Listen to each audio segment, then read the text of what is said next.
काशी में खुलल बा दुकान गौरा रानी का लेबू।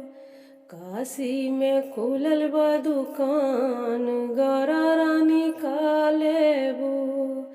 का लेबू बोल का लेबू। काशी में खुलल बा दुकान। पायल ता हम पहन के अइली, पायल ता हम पहन के अइली।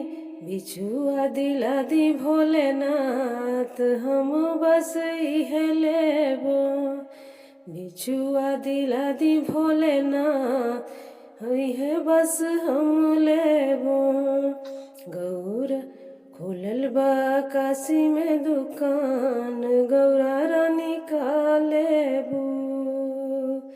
का लेबू हो का लेबू।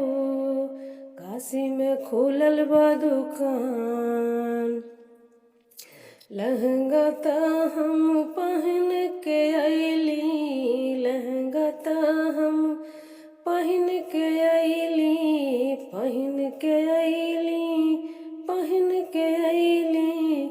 चुनरी दिला दी भोलेनाथ हम बस इहे चाही। चुनरी दिला दी भोलेनाथ हमें बस इहे चाही।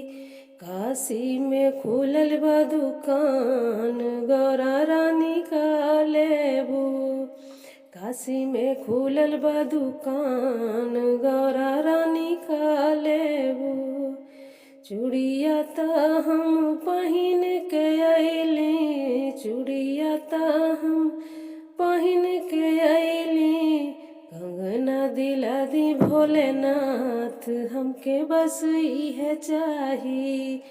कंगना दिला दी भोलेनाथ हमें बस इहे चाही। इहे चाही हो इहे चाही। कंगना दिला दी भोलेनाथ। काशी में खुलल बा दुकान गौरा रानी का लेबू। काशी में खुलल बा दुकान।